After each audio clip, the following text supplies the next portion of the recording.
Olá, amigos. Então, esse vídeo faz parte da sessão respondendo às questões que são enviadas aqui pelos seguidores desse canal, né? Uma vez por mês eu vou apresentar aqui algumas dessas questões enviadas e depois esse conteúdo será recortado e essas questões vão ser separadas em vídeos menores. Tá legal? Então vamos a elas. Você havia anunciado a intenção de se retirar da internet pelo ano de 2023, mas pelo visto mudou de ideia. Por qual razão pensou nisso e por qual razão desistiu de se afastar por tanto tempo? É verdade, no final do ano de 2022 eu havia manifestado a intenção de passar o ano de 2023 afastado das redes sociais, sem fazer as postagens de vídeos, sem fazer a costumeira interação que faço já há bastante tempo. E eu falava justamente disso, que há muito tempo eu faço postagens e durante, né, uma boa parte desses anos eu fiz com uma configuração, né, conectada a uma determinada religiosidade e eu senti uma necessidade de fazer uma espécie de parada para poder retornar com uma nova abordagem, com uma nova conexão, né? Então era meio que a necessidade de, sabe, estabelecer assim uma folha de divisão de matéria num caderno. Era mais ou menos isso que eu pensava. E, enfim, fiz essa postagem e tal, indicando. Acontece que alguns amigos entraram em contato comigo, poucos, mas queridos amigos, e falaram que, embora entendessem perfeitamente, apoiassem totalmente, e até pudessem se sentir de alguma maneira motivados a também buscar algum tipo de maior introspecção, maior afastamento dessa loucura toda, dessa né, constância, né, muito presente das redes sociais na nossa vida. Eles se sentiriam tristes por não ter essa companhia aqui, por não ter esse contato, por não ter essa manutenção, né, de conexão. E esse tipo de consideração me tocou muito, porque é para essas pessoas que eu faço essas postagens. São para esses amigos queridos. E aí eu fiquei pensando assim, poxa, esse trabalho que eu faço ele é um trabalho amador, pequeno, é quase que uma conexão, uma comunicação com família, né? Então deve existir uma outra maneira de eu criar essa separação, estabelecer esse detox que eu queria, era isso, né? Assim, fazer com que uma nova água pudesse fluir aqui. Então, desde que eu me tornei assim, muito vinculado ao pensamento, ensinamento, vida gloriosa de Sri Ramakrishna, minha vontade foi direcionar as coisas para esse lado e iluminar, né, as coisas que eu faço nesse sentido. E aí pensei que talvez pudesse fazer isso de um modo mais brando, talvez não precisasse de passar um ano inteiro, não é, promovendo essa tristeza para os meus amigos. Então, pensei que de repente a questão era só reorganizar o foco. E assim estou agora, a partir deste abril de 2023, uma nova roupagem e eu acho que isso vai servir o suficiente, não é? É uma medida mais branda e as medidas mais brandas me agradam mais. Tá bom? Pensei melhor. É apenas isso. Pergunta. Muitos dos seus vídeos são polêmicos de críticas duras à Igreja Ortodoxa, tratando de questões políticas. Com essa nova configuração de devoto de Ramakrishna, o conteúdo deve mudar? Os vídeos do passado vão continuar disponíveis? Certamente. A motivação é fazer coisas novas, estabelecer um novo paradigma, centrado sobretudo na figura de Thakur, nos seus ensinamentos e lógica. Seus ensinamentos e no espírito das suas ideias. Ou seja, ser mais verdadeiro com esse mergulho. Um devoto de Ramakrishna, então meus pensamentos não estarão tão dispersos para outras coisas. Muito focado nisso, não é? Iluminando as outras coisas que eu for, né, tocar, mas centrado nisso. Então, claro que as postagens vão mudar. Então, essa coisa, as postagens polêmicas sobre a igreja ortodoxa, sobre política e tudo mais. Isso tinha muito a ver com a configuração do meu passado. E era natural que eu me vinculasse a isso. As pessoas também que me seguiam e continuam me seguindo, alguns vêm de uma época mais recuada, em que esses assuntos eram mais, né, importantes, significativos, faziam sentido. Mas eu definitivamente quero trilhar caminhos novos e claro que vai mudar sim a toada dos vídeos, das postagens. Eu espero que de um modo natural as pessoas vão perceber isso e vai criar-se uma nova identidade. A respeito dos vídeos antigos, eu vou fazer muitos cortes dos vídeos do passado, ou seja, retirar, né, conteúdos, né, para fazer vídeos menores, mais sintéticos.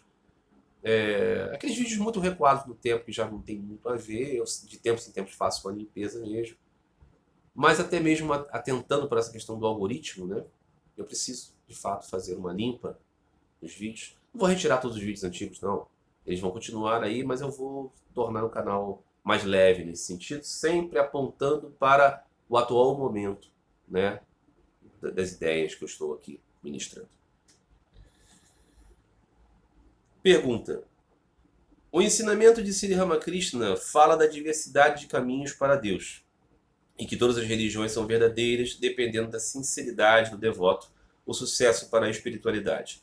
Nesse sentido, não seria correto entender que os católicos tradicionalistas que querem a antiga missa em latim não estão apenas buscando um molde apropriado para a natureza espiritual deles? Não há então uma violência do atual Papa eliminar esse modelo de oração da vida dos católicos? Interessante. A ideia aqui é, né, que existem católicos tradicionalistas que precisam da missa tradicionalista, existem católicos não tradicionalistas que precisam da missa de Paulo VI, existem católicos assim, o assado, então por que não existe diversidade para atender à natureza espiritual das pessoas, considerando os apontamentos de Sri Ramakrishna? Está dizendo isso para mim porque eu sou um daqueles que fiz comentários a respeito dessa questão da polêmica da missa antiga na Igreja Católica. Bom, Sri Ramakrishna dizia o seguinte, né? É a intensidade do anelo por Deus, do anelo pelo Espírito, que faz você ser uma pessoa espiritual. Então, se você realmente ama Deus, se você busca isso, como o avarento busca o dinheiro, como o apaixonado busca o seu amor, não importa se você é da Umbanda, se você é do catolicismo, se você é hindu, se você é muçulmano, você vai usar esse molde para ornar a sua vida de busca pelo espiritual. É isso que Sri Ramakrishna está dizendo. Então, assim, é evidente que a missa tridentina é um ritual, uma oração, uma forma de orar, e não tem nada de errado com ela, né? Sem dúvida nenhuma. Ao longo dos séculos, as pessoas santificaram suas vidas tendo como molde a missa tridentina.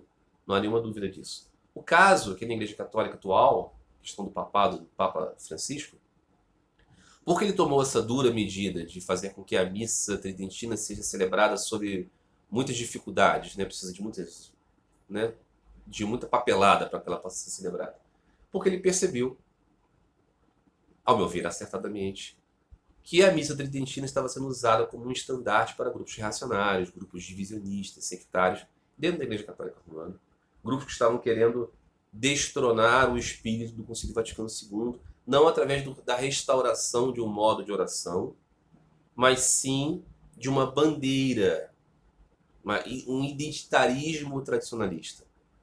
E o Papa Francisco, então, vendo o quão negativo isso pode ser dentro do seio da Igreja Católica Romana, decidiu implementar essas medidas restritivas, né? Então, essa é a questão. Para muitos católicos, né, eles vão olhar assim, né, os monges beneditinos de Nórcia, celebrando lindamente, né, voltados para o altar, cantando lindamente, com lindos paramentos, com uma maneira toda, né, especial de desenvolver essa arte litúrgica.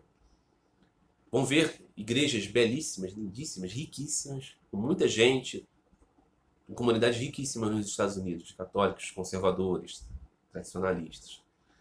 E vão imaginar assim, olha como isso poderia ser em cada igreja católica, poderíamos ter esse espetáculo, essa maravilha, essa beleza.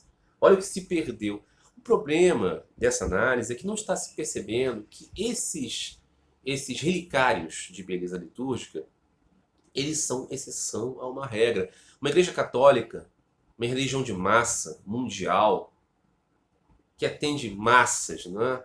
Um país como o Brasil, que tem 5.600 municípios, cada município com uma infinidade de bairros, cada bairro com uma paróquia, você não consegue realizar esse mesmo tipo de excelência, esse mesmo tipo de riqueza. Então, assim, um padre que saiba rezar a missa em latim, com os seus acólitos, com o seu coro, com o seu diácono, e com tudo isso, isso não é realizável. A Igreja Católica Romana, quando no final dos anos 60, início dos anos 70, estabeleceu a sua reforma litúrgica com o Papa Paulo VI, ela estava pensando na realidade concreta de uma igreja mundial que estava com dificuldade de se conectar com as pessoas. Então, o que você tinha muitas vezes eram igrejas sem celebrantes, você tinha missas rezadas, que não tinham coro, né?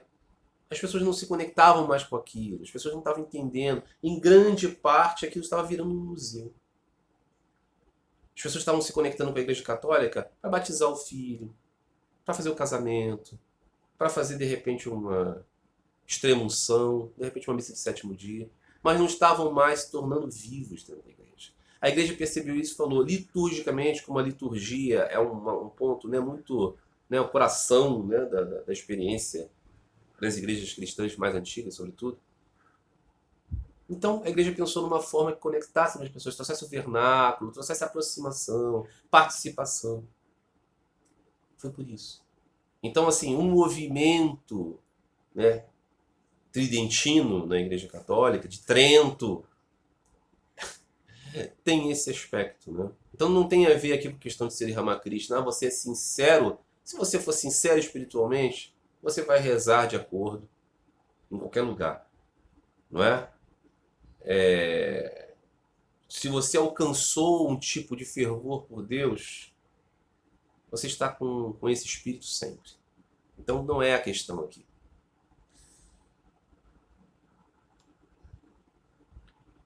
Pergunta.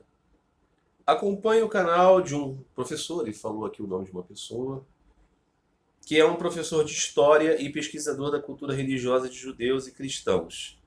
Ele é muito versado na dita análise crítica das escrituras e centra sua leitura das tradições religiosas como simples aspectos da cultura humana, o que faz dele um ateu. É inevitável perder a fé em Deus ao se estudar a cultura religiosa de um modo livre de dogmatismos da piedade religiosa de cada religião? Não, definitivamente não. Você pode se tornar um erudito, você pode se tornar um conhecedor das escrituras, do aspecto histórico delas, e ainda assim guardar profunda fé e compreensão de uma natureza espiritual das coisas. Não será assim, eu me tornei um conhecedor da leitura crítica das escrituras e vou deixar de acreditar em Deus porque percebi que elas foram concebidas historicamente por pessoas reais, dentro de tempo real, que muita coisa tem um simbolismo, tem uma construção. Não. A não ser que você seja muito cru e que a sua base espiritual estivesse pautada realmente em crenças ingênuos. Né? Então, assim, não é necessariamente desta maneira. Uma pessoa vai avançar no entendimento histórico das escrituras, ele pode conhecer mais esse elemento da formação e entender que a sabedoria divina ilumina tudo que é sábio presente ali. E pode, inclusive, com mais facilidade, descartar as coisas que não são positivas e dizer, não é que Deus esteja sendo contraditório, é que o homem, ao filtrar a sabedoria de Deus, às vezes não faz direito. Ao contrário, eu acho que até pode aumentar a capacidade de compreender o divino através de uma análise crítica das escrituras. Então esse professor que descobriu, talvez ele tivesse uma visão assim, muito literalista, talvez uma visão muito, né, sectária, e quando contemplou a impossibilidade de manter esse literalismo e esse sectarismo muito agudo, perdeu a fé, porque a fé era pautada nessas coisas. Estou aqui especulando, ok? Mas definitivamente não é assim, obrigatoriamente, como ele está dizendo, né? Eu vou perder a fé em Deus porque estudei a cultura religiosa de um modo, né, diz ele, né, livre de dogmatismos da piedade. Não, não tem nada a ver uma coisa com a outra, né? Você pode, inclusive, ter dificuldade de se identificar com tradições religiosas e crer profundamente que você é um ser espiritual, porque você percebe isso. Não é? Muito bem. Pergunta: é possível conciliar o ensino da reencarnação e da lei do karma, a crença em Jesus Cristo como o Cordeiro de Deus que tira os pecados do mundo? Como organizar o pensamento para que uma coisa e outra não sejam antagônicas? É possível em uma certa dimensão. Assim, o Cordeiro de Deus, como compreendido pela teologia das igrejas católicas, é a encarnação divina, Deus que veio ao mundo para servir de sacrifício. Deus veio ao mundo como um homem para que o homem pudesse se ofertar como sacrifício puro. Quem poderia ser o homem puro? Deus feito homem. Então, a partir daí, a humanidade se conecta novamente com o perdão divino, porque ela está livre da mancha do pecado ancestral. Essa é a teologia do pecado ancestral e da expiação vicária. Essa teologia da expiação vicária, do pecado ancestral, ela é realmente difícil de se conectar com o tema da reencarnação e da lei do karma. Não é? Porque se fosse assim, uma vez limpos os pecados, o homem não pecaria mais. O homem não estaria mais vinculado, né, a nenhuma consequência, porque o Cordeiro havia retirado toda a marca. Se você imaginasse, por exemplo, que uma lei do karma pudesse estar estabelecida com a queda. Então, nesse sentido, é complicado se fazer essa conexão. Agora, há outros sentidos. Grande personalidade de Deus, Jesus, vem ao mundo. Ele tira pecados. Com certeza. O contato dele com pessoas limpou a mente e o coração de muitos automaticamente. Seus ensinamentos limpam a mente e o coração de muitos, tirando pecados. A sua vida tira o pecado do mundo. Não que o pecado deixe de existir, mas o pecado pode deixar de existir se nos identificarmos com o Filho de Deus. Então, nesse sentido, o Cordeiro de Deus vem para tirar os pecados do mundo. Nesse sentido, de que ele oferta esse caminho, essa porta. Não é? E aí o que acontece? O que é pecado? Pecado é erro. Não é? Nós vamos deixar de errar, mas ainda estaremos sujeitos às consequências da lei de causalidade, acumulada através de diversas vidas. Então aqui nós podemos ver, né, que uma pessoa pura, uma pessoa que está num caminho de purificação, de fidelidade à sua busca espiritual, ainda assim vai ter percalços causados pela lei do karma. Então, ele lida com esses percalços de um modo espiritual. Então aqui nós temos conexões, possibilidade de ver. É que é preciso um refinamento das ideias, né? É isso que falta. Pergunta: como compreender Deus como uma pessoa divina? As pessoas não são necessariamente ligadas à personalidade que pensa ser o corpo e a mente? Como Deus pode ser uma personalidade? Ele tem um corpo e uma mente? Como poderia ser isso sem tal composto não ser transitório também, como todos os demais? Velha questão, né? De Deus como pessoa, de Deus como forma, né? Então, essa é a questão. Como podemos conceber um Deus sendo uma pessoa e ele não seria apenas uma personalidade transitória como cada um de nós é? Como ele poderia ter, né, uma pessoa e não ter um corpo e uma forma também transitórios como todos nós, que somos pessoas transitórias temos? O X da questão aqui é entender que nosso entendimento a respeito de Deus não pode ser submetido em tudo às nossas limitações e compreensões sobre nós mesmos. Não é? Então, assim, eu sou uma pessoa limitada em um corpo, uma mente e uma personalidade. Que são limitados, transitórios e passageiros. Mas Deus não é transitório e passageiro, ilimitado. Deus é infinito, ilimitado e eterno. Então, se nós somos oriundos de Deus, né? Somos o seu hálito, a linguagem, né, do Antigo Testamento, né?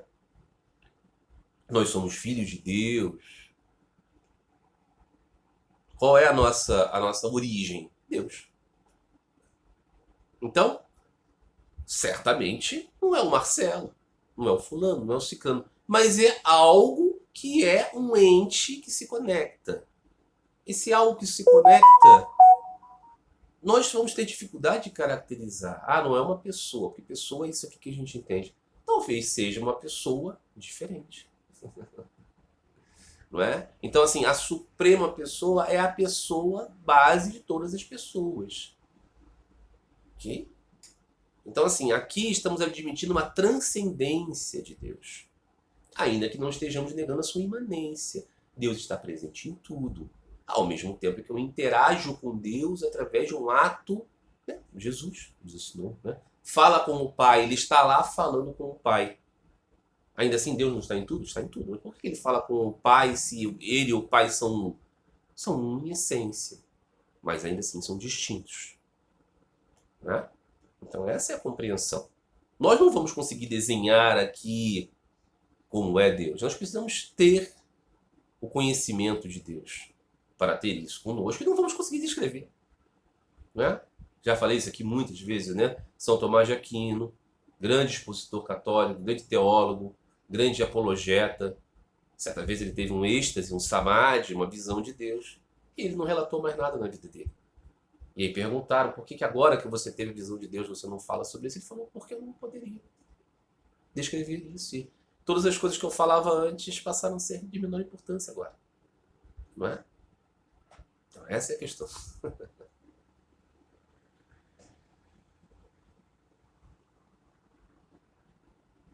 Pergunta, o Atman se ilude em Maya? Mas Atman não é a consciência eterna? O ego não é esse que se ilude em Maya? Essa é uma pergunta de uma amiga a respeito do tópico das doutrinas do Advaita Vedanta. Porque ela viu em algum lugar, sendo dito que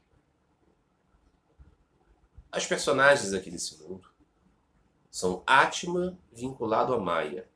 Atma vinculado a Maya cria Jiva, cria os fulanos aqui. Aí ela pensou, como que Atman, que é Brahman, pode se vincular a Maya, que é a ilusão?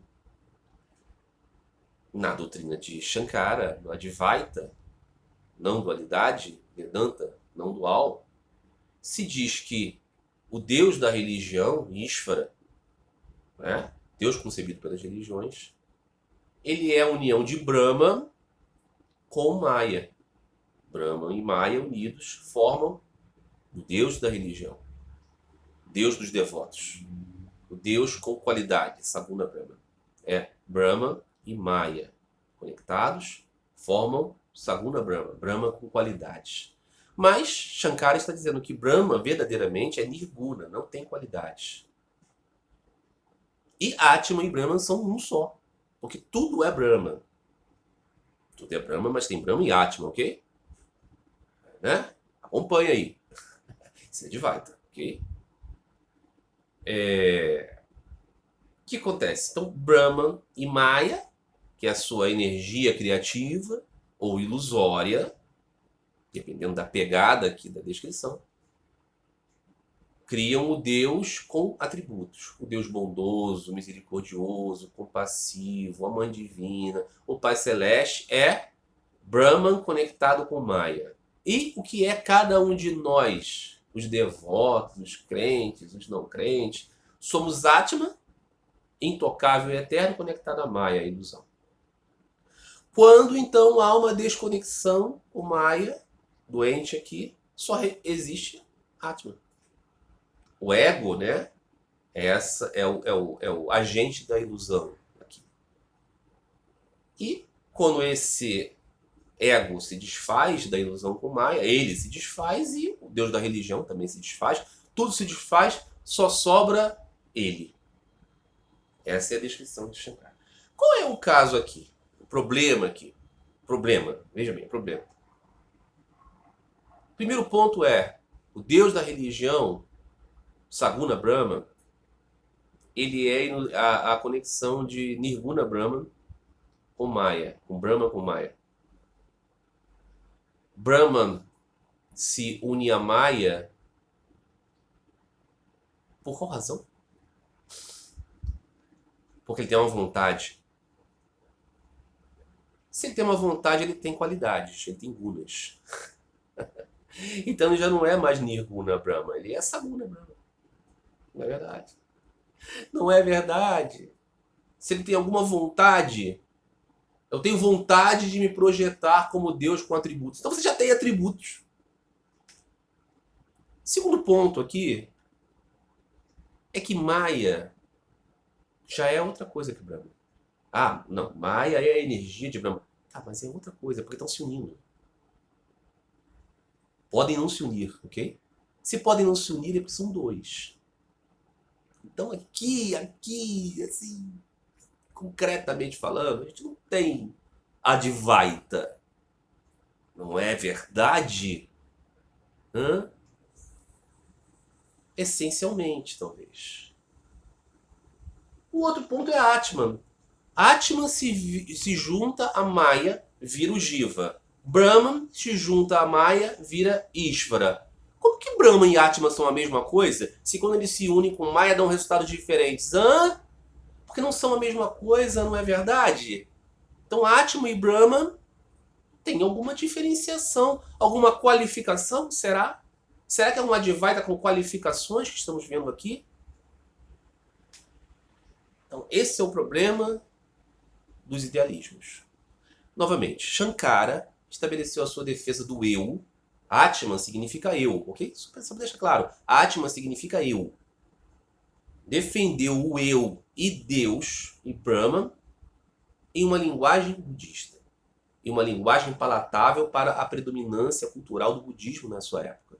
E nisso foi muito tímido a respeito de expressar concretamente a defesa estabelecida do ser, que é o ser de todos os seres. Então o Advaita tem muita dificuldade com isso, mas se torna aqui um pouquinho contraditório. Eu sei que muitas pessoas vão falar, não, mas tem muitas respostas. Eu já estudei um pouco. Evidentemente, muito pouco. Mas o cerne da questão, para mim, é que você precisa de uma boa vontade muito grande aqui para sustentar certos aspectos e simplesmente deixar para lá certas questões como essas simples que eu estou colocando aqui. Simples. Aí você tem simplesmente que aceitar. E aí não rola, né? Muito bem. Pergunta. Qual é o problema do samsara, o jogo da vida? Sim, há sofrimentos, mas há alegrias também. Qual a razão de buscar escapar do mundo? Não seria melhor aprender a aproveitar o mundo? Uma questão trazida por uma querida amiga. Essa questão, né, do devoto, né? As canções do George Harrison. Por favor, não me faça nascer. Né? Ah, escapar do samsara. A questão do Buda, né? A grande aflição do príncipe de Sáquias, né? Como que se escapa desse ciclo de nascimentos e mortes? Definitivamente, Siddhartha não estava ignorando as alegrias da vida, mas estava dizendo que, por mais alegre que seja a sua vida, as alegrias se findam em sofrimento. E essa transitoriedade é em si sofrida na sua essência.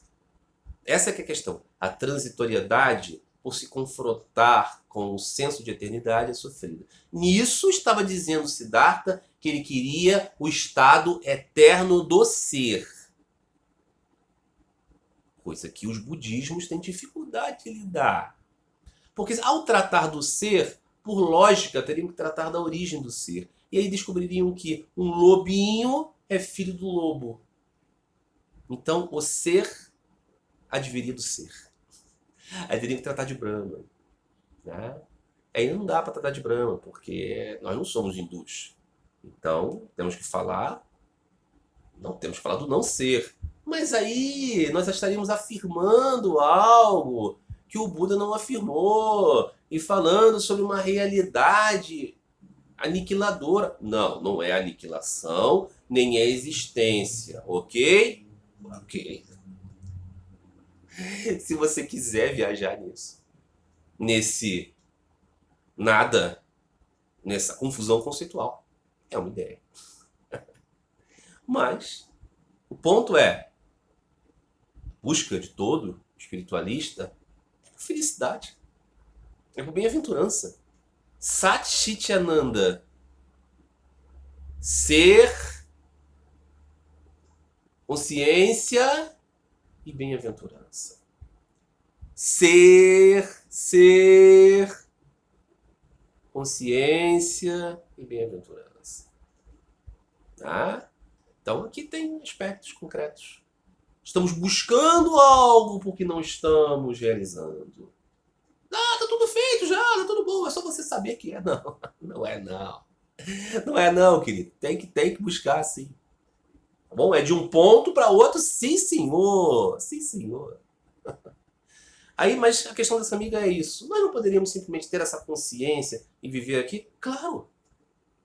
Claro que podemos. Estamos fazendo isso há infinitas vidas. Não estamos aqui desde ontem, não. Não estou aqui há 46 anos. Estou aqui há milênios. Há éons. Curtindo. Tá bom. Deus é bom. Filho pródigo. Vai. Gasta aí a sua fortuna. Até que você um dia possa perceber que era bom viver aqui. Queira voltar? Quando voltar, vai estar de braços abertos. Essa é a questão. Com certeza. Alguém que não tem inquietação. Novamente, as canções do George Harrison, né? Sofrimento, né? Por favor, meu amado, aparece para mim porque você me parece tão distante. Eu quero te ver. Quem não tem, curte o corpo de Deus, o mundo, as relações duais aqui, essa conexão, tudo isso. Quando surgir em nós esse desespero pela nossa real natureza e pelo eterno ser de nosso ser, aí a gente migra. Enquanto não, vamos viver aqui com as muitas alegrias deste universo de Deus. Ok?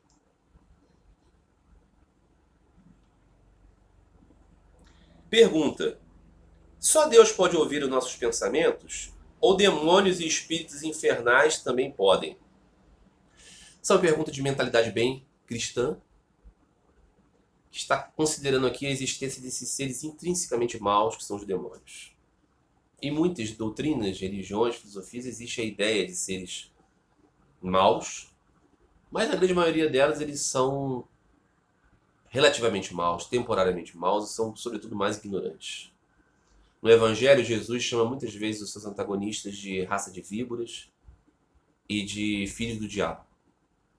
Mas conta o Evangelho que nos momentos finais de sua vida, o Cristo olhou para aqueles que o depreciavam e que o colocaram na cruz e disse: Pai, perdoai-vos porque não sabem o que fazem. Não sabem o que fazem não é porque eles fossem ignorantes das coisas do mundo. Eles eram eruditos, eles eram sábios, eles eram conhecedores, sim. Mas eles não sabiam profundamente do seu grande erro. Então eles eram ignorantes. Eles não eram malvados, eles eram ignorantes. Essa é a mensagem, né? Está presente. Pode ser lida assim também. Demônios, para a existência de seres puramente maus, nós teríamos que dizer que existe uma dualidade fundamental aqui entre o bem e o mal eternos. Nós teríamos que dizer aqui que temos um Deus bom e um Deus mau. Porque tudo advém de alguma coisa. Nada advém do nada, ok? Então, se existem almas santas, é porque vem do santo dos santos. E se existem almas eternamente malévolas, é porque elas vêm de uma fonte eternamente malévola. Assim, o filhinho da libélula não vem do pombo, vem da libélula. Olha que curioso. Né? Então, se nós não temos um Deus do mal, tudo advém de Deus, inclusive o mal e o bem, o que nós podemos dizer é que é um processo de depuração em relação ao mundo. Então, a pergunta desse amigo: quem investiga nossos pensamentos? Deus, Todo-Poderoso, unicamente. Ninguém mais investiga nossos pensamentos. O que acontece é que os nossos pensamentos, às vezes, podem ser revelados pelo nosso comportamento, pelas nossas expressões. Nós exalamos, muitas vezes, o que pensamos. Damos dicas, sobretudo para seres mais sensíveis, que podem perceber. Então, às vezes, seres muito obscurecidos podem ser profundamente inteligentes e perceber a nossa natureza obscurecida de nossa mente. E nisso se conectar conosco. Mas não nesse sentido que ele está dizendo aqui, de ler a mente, né? O diabinho lendo a minha mente. Não, isso não. Muito bem. Última questão de hoje. Pergunta. Seria muito escandaloso de minha parte dizer que Cristo e Ramakrishna são um?